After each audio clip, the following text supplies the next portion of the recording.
Hello guys, welcome to our channel Intensive Learning. In today's video, we are going to discuss thermodynamics. आज हम इस video में physics के कुछ topics हैं, जैसे एक थर्मोडायनेमिक्स है, इसके बारे में बात करेंगे। शुरुआत करते हैं थर्मोडायनेमिक्स से।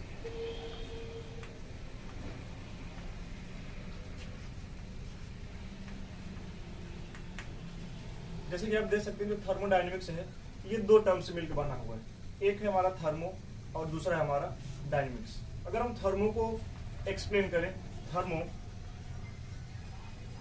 विच मीन्स दैट थर्मल, और थर्मल की अगर हम बात करें तो थर्मल का सेंस हम लगाते हैं हीट से। हीट यानी कि ऊष्मा। और अगर हम डायनेमिक्स को एक्सप्लेन करें, dynamics is refer for motion means की गति। तो बेसिकली इस चैप्टर में हम बात करेंगे थर्मोडायनेमिक्स, यानी कि जो हमारा ऊष्मा है वो किस प्रकार से गति करता है। जब मैंने बोला ऊष्मा गति करता है तो आपके दिमाग में चीजें आई होंगी कि अभी हमने जस्ट इसके पहले आप पढ़े होंगे transfer of heat. Transfer of heat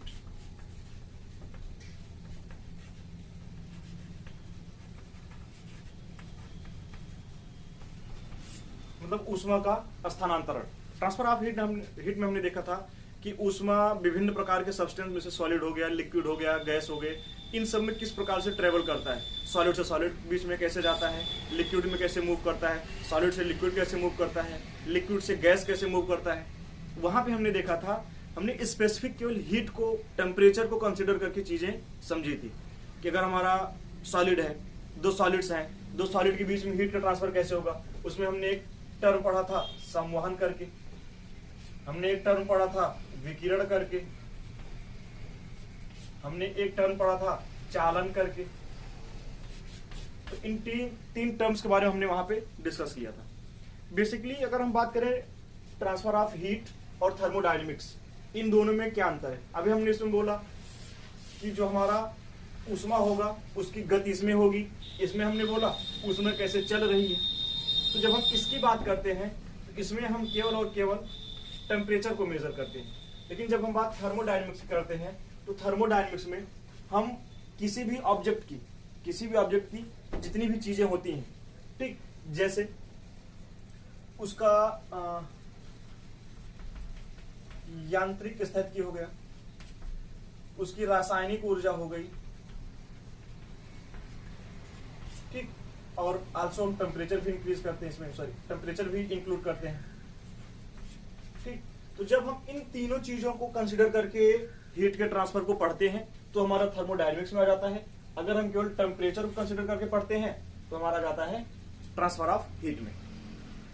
तो अब हम जो है ट्रांसफर ऑफ हीट पढ़ चुके हैं, उसकी चीजों को समझ चुके हैं। अब हम बात करेंगे थर्मोडायनेमिक्स की।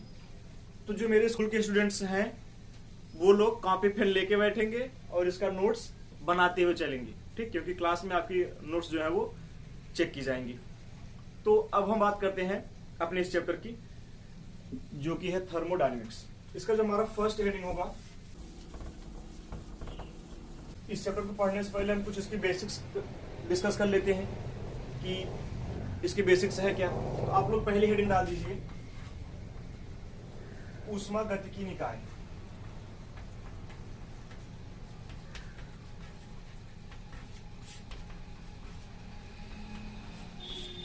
ऊष्मागतिकी निकाय, जिसको इंग्लिश में बोलते हैं थर्मोडायनेमिक सिस्टम।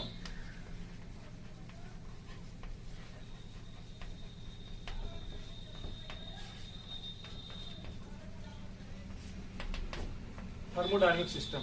अबे भाई साहब कौन है थर्मोडायनेमिक सिस्टम। अगर हम थर्मोडायनेमिक सिस्टम की बात करें तो कोई भी ब्रह्मांड में कहीं का भी कोई भी ऐसी जगह जिसमें हम ऊष्मागतिकी के बारे में बात करते हैं, ब्रह्मांड में कोई भी ऐसी जगह जिसमें हम ऊष्मागतिकी के बारे में बात करते हैं, वह हमारा ऊष्मागतिकी सिस्टम कहलाता है। फॉर एग्जाम्पल, जैसे अगर हम बात करें, थोड़ा टेढ़ा ग्लास है बट ग्लास है ये, ठीक। मान लीजिए कोई ग्लास है और इसमें हमने पानी भर के रखा है, ठीक ना। अब अगर हम इसके अंदर हीट कितना है, हीट किस माध्यम से आया है, ठीक, ये तापमान को गेन कर रहा है या तापमान को लूज कर रहा है, जब इन चीजों के बारे में बात करेंगे तो ये हमारा क्या कहलाएगा, ऊष्मागतिकी निकाय, थर्मोडायनेमिक सिस्टम। ठीक, तो आप लोग लिख लीजिए, ब्रह्मांड में उपस्थित वह जगह जिसमें हम ऊष्मागतिकी के बारे में अध्ययन करते हैं, ऊष्मागतिकी निकाय कहलाता है। ब्रह्मांड में उपस्थित वह जगह या कोई भी जगह जिसमें हम ऊष्मागतिकी के बारे में अध्ययन करते हैं, ऊष्मागतिकी निकाय कहलाता है। सेकंड हमारा जो हेडिंग है वो है परिवेश, यानी कि सराउंडिंग्स।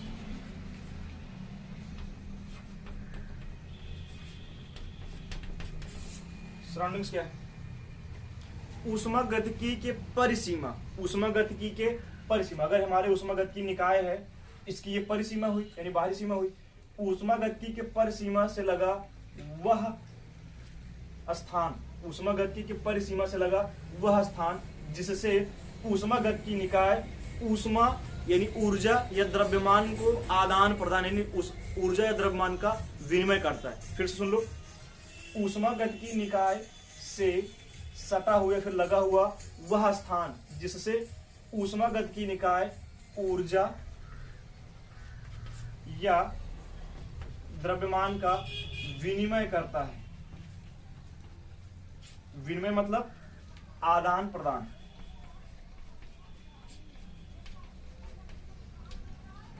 क्या कहलाता है? ऊष्मागतिकी परिवेश।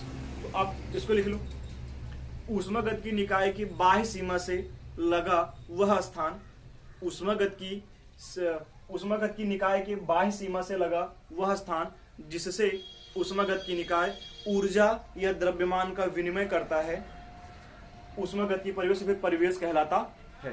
थर्ड टॉपिक हमारा आ जाएगा निकायों के प्रकार।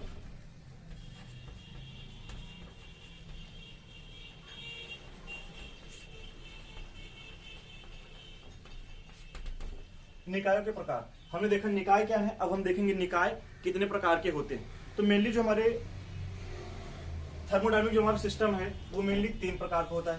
पहला होता है ओपन सिस्टम, इसी को बोलते हैं खुला निकाय। ठीक, सेकंड हमारा होता है क्लोज सिस्टम, इसे हम बोलते हैं बंद निकाय। थर्ड हमारा होता है एडियाबैटिक।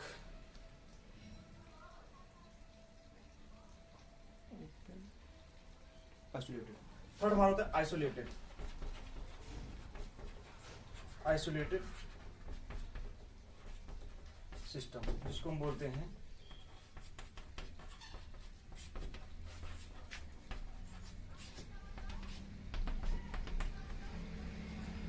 विलगित निकाय। अब हम फर्स्ट समझते हैं ओपन सिस्टम क्या है, खुला निकाय क्या है। वह ऊष्मागतिकी निकाय जिससे ऊर्जा और द्रव्यमान दोनों का आदान प्रदान किया जा सकता है। वह ऊष्मागतिकी निकाय जिससे ऊर्जा और द्रव्यमान दोनों का आदान प्रदान किया जा सकता है, ओपन सिस्टम या खुला निकाय कहलाता है। ठीक, सेकंड हमारा है क्लोज सिस्टम या बंद निकाय। अगर हम क्लोज सिस्टम को समझें तो कोई भी ऊष्मागतिकी निकाय जिससे ऊर्जा का तो आदान प्रदान कर सकते हैं, जिससे हम ऊर्जा का आदान प्रदान कर सकते हैं लेकिन द्रव्यमान का आदान प्रदान नहीं कर सकते। इसकी परिभाषा होगी ऐसा ऊष्मागतिकी निकाय जिससे ऊर्जा का आदान प्रदान किया जा सकता है किंतु द्रव्यमान का आदान प्रदान नहीं किया जा सकता है, क्लोज सिस्टम में बंद निकाय कहलाता है। थर्ड आइसोलेटेड, ये वर्ड करंटली इतना फेमस हो गया है, आइसोलेशन। थैंक्स टू कोरोना समझा दिया हमको एक और नया शब्द। ठीक ना, तो हम बात करते हैं आइसोलेटेड सिस्टम। तो आइसोलेटेड सिस्टम जो हमारा है, आइसोलेटेड सिस्टम में कोई भी ऐसा निकाय, कोई भी ऐसा थर्मोडायनेमिक सिस्टम जिससे ना तो ऊर्जा और ना तो द्रव्यमान, ना तो हम ऊर्जा का आदान प्रदान कर सकते हैं ना ही द्रव्यमान का आदान प्रदान कर सकते हैं, तो हमारा क्या कहलाता है आइसोलेटेड सिस्टम। अपने एक बोतल देखा होगा, करंटली बहुत फेमस है मिल्टन का, इसमें क्या होता है, अगर आप गर्म चीज रखते हो गर्म रह जाता है, ठंडा रखते हो ठंडा रह जाता है। तो क्या है, आइसोलेटेड सिस्टम का एक एग्जाम्पल है। फिर से देख लो, ओपन सिस्टम, कोई भी ऐसा निकाय जिसमें ऊर्जा द्रव्यमान दोनों का आदान प्रदान किया जा सकता है, खुला निकाय कहलाता है। बंद निकाय को हम देखेंगे, कोई भी ऐसा उष्मागतिकीय निकाय जिससे ऊर्जा का आदान प्रदान हो सकता है किंतु द्रव्यमान का आदान प्रदान नहीं हो सकता, बंद निकाय कहलाता है। थर्ड, आइसोलेटेड सिस्टम, यह विलगित निकाय, कोई भी ऐसा उष्मागतिकीय निकाय जिससे ऊर्जा और द्रव्यमान दोनों का आदान प्रदान नहीं किया जा सकता, विलगित निकाय कहलाता है। आई होप यहां तक आपको क्लियर होगा। सब लोग नोट्स बनाते चलेंगे। फोर्थ हमारा है थर्मोडायनेमिक वेरिएबल्स या उष्मागतिकीय चर।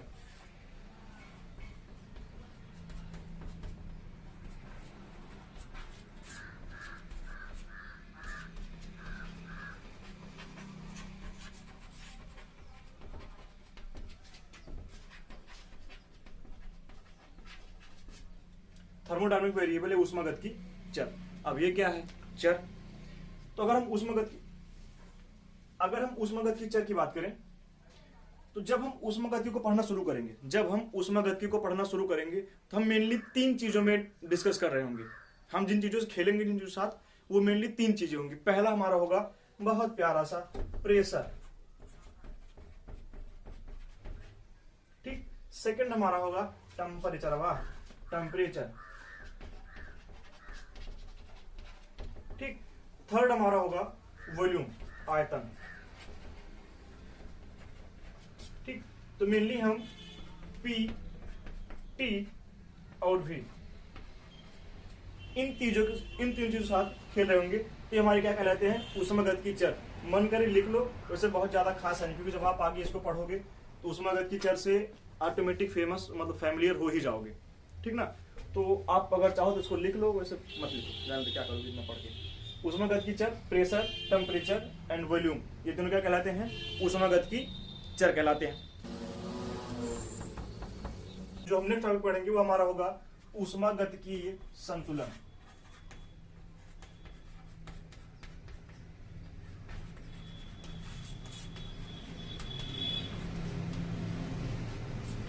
यानी कि थर्मोडायनेमिक इक्विलिब्रियम। अभी क्या होता है, अगर हम बात करें, एक होता तापीय साम्य। अगर कोई 2 ऑब्जेक्ट हैं, उन दोनों का टेम्परेचर सेम है, अगर 2 ऑब्जेक्ट हैं उन दोनों का तापमान समान है, तो वो तापीय साम्य में कहलाते हैं। भाई 2 टेम्परेचर है, मान लो एक ग्लास में पानी है, दूसरे में पानी है, दोनों का तापमान समान है, तो क्या कहलाएंगे, तापीय साम्य में कहलाएंगे। लेकिन अगर उन दोनों के ये तीनों वेरिएबल्स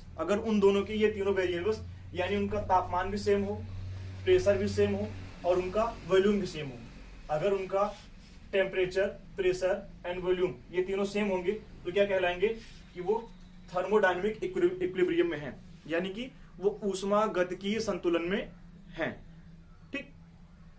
इसकी परिभाषा लिख लो। कोई निकाय उष्मागतिकीय संतुलन में कहलाता है यदि यह तापीय यांत्रिक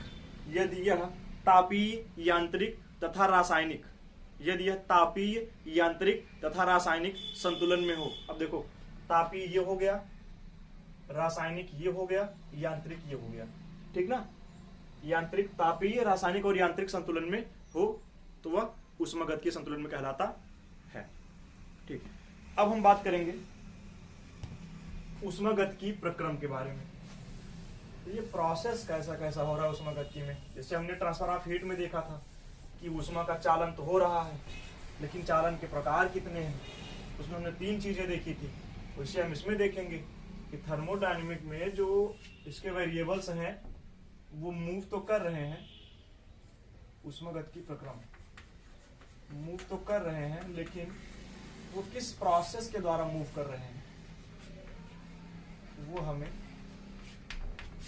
इस हेडिंग में पता चलेगी। उष्मागतिकीय प्रक्रम कैसे कैसे होते हैं, ठीक ना। तो पहला हमारा होता है समतापीय प्रक्रम। अगर ये भी समझाना पड़े तो समझ लो घोर कलयुग चल रहा है। समतापीय प्रक्रम, सम माने समान, तापी माने टेम्परेचर, यानी ताप। कोई भी ऐसा ऊष्मागतिकीय प्रक्रम जिसमें तापमान, दोनों वस्तुओं का तापमान क्या हो, समान हो, समतापी प्रक्रम कहलाएगा। ठीक, लिख लेना, कोई भी ऐसा प्रक्रम जिसमें दोनों निकायों का तापमान समान हो, समतापी प्रक्रम कहलाता है। इसी के आगे लिखो समआयतनिक, आयतनिक, पूरा नहीं आयतनिक आए, समआयतनिक प्रक्रम।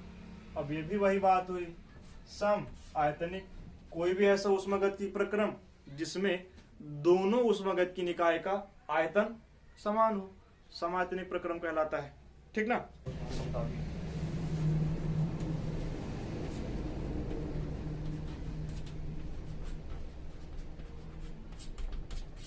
समदाबीय प्रक्रम, समदाबीय प्रक्रम। अब इसमें क्या है, कोई भी ऐसा ऊष्मागतिकीय प्रक्रम जिसमें दोनों निकायों के दाब क्या हो, समान हो। कोई भी ऐसा ऊष्मागतिकीय प्रक्रम जिसमें दोनों निकाय के दाब समान हो, समदाबी प्रक्रम कहलाता है। फोर्थ विच इज इंपॉर्टेंट, रुद्धोष्म प्रक्रम।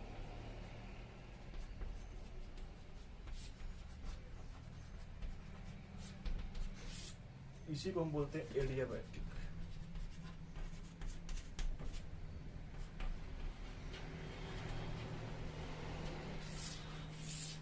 रुद्धोष्म प्रक्रम, तो रुद्धोष्म प्रक्रम में लिखेंगे, रुद्धोष्म प्रक्रम कोई भी ऐसा निकाय जो वातावरण के साथ ऊष्मा और द्रव्यमान, जो वातावरण के साथ ऊष्मा क्या ऊर्जा कह लो, जो वातावरण के साथ ऊर्जा और द्रव्यमान का आदान प्रदान न करे, वो क्या कहलाता है, रुद्धोष्म प्रक्रम या एडियाबैटिक प्रोसेस कहलाता है। फिफ्थ हमारा है चक्रीय प्रक्रम।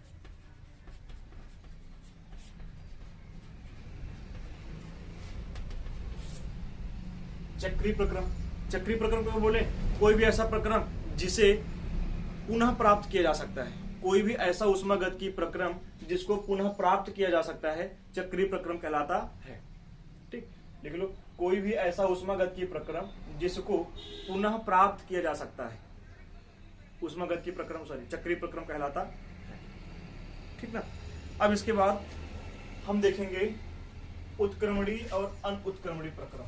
थोड़ा फास्ट चल रहा हूं मुझे पता है, बट क्योंकि अगर बहुत स्लो चलेंगे तो वीडियो लंबी हो जाएगी, फिर ना आपको पढ़ने में अच्छा लगेगा और ना में पढ़ाने में अच्छा लगेगा। ये सब LKG वाला हाल है। अब समायतनिक, समदाबी, समतापी, सब तो समझने वाली बात कोई है नहीं, देख के समझ जाओ क्या लिखा है।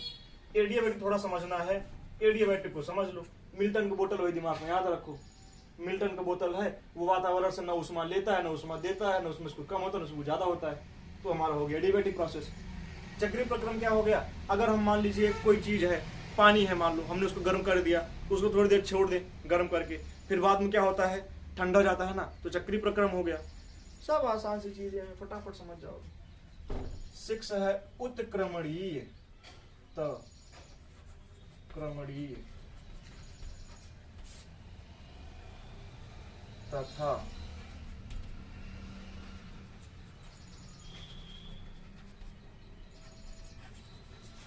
अनुत्क्रमणीय प्रक्रम।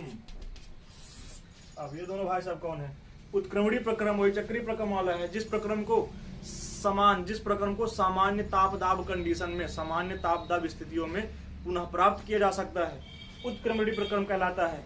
अगर पुनः नहीं मिल रहा है तो अनुत्क्रमणीय है, यही है ना। फिर से देख लो, कोई ऐसा ऊष्मागतिकीय प्रक्रम जिसको ताप दाब के सामान्य कंडीशन, हिंदी में क्या बोलेंगे,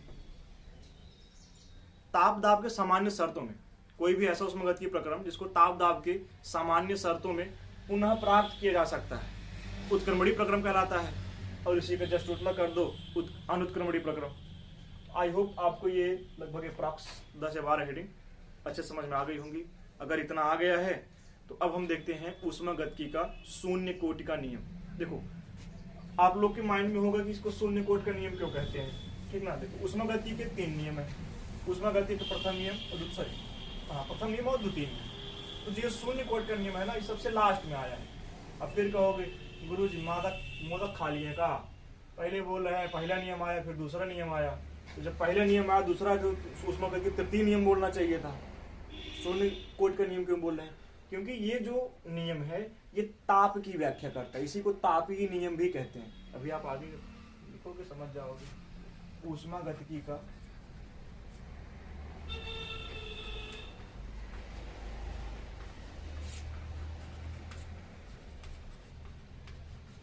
शून्य कोटि का नियम,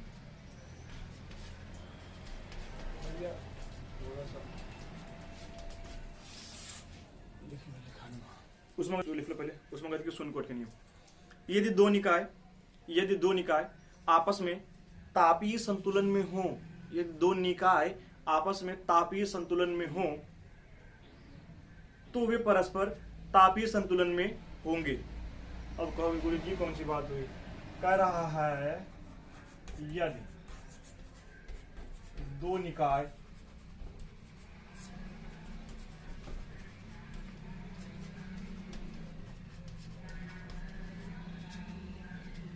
तापीय संतुलन में हो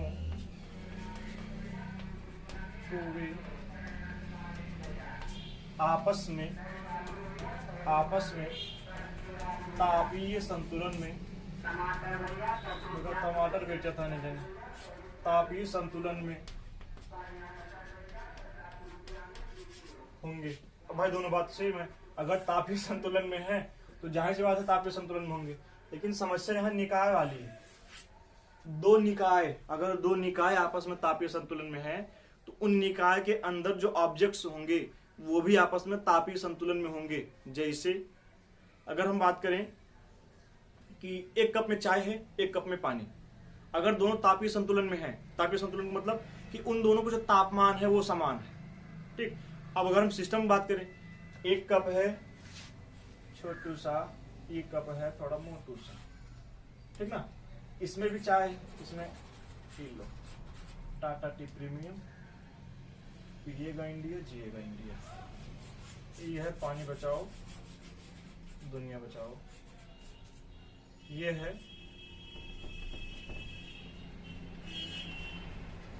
पानी और ये है टी, ठीक ना।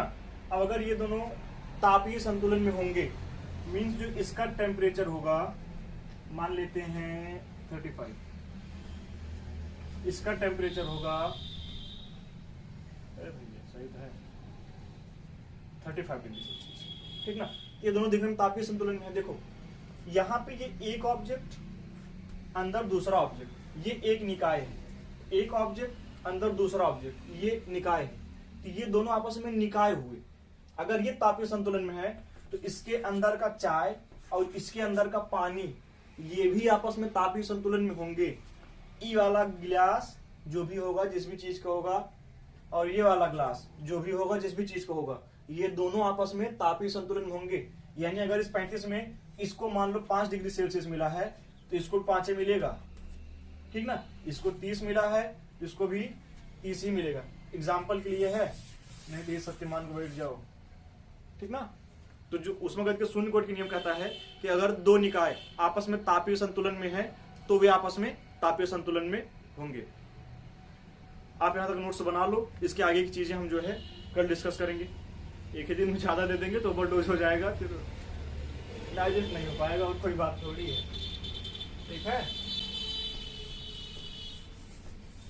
तो थैंक्स फॉर वॉचिंग, नोट्स बना लेना, हम चेक कर देंगे। Okay, bye bye, take care, see you soon.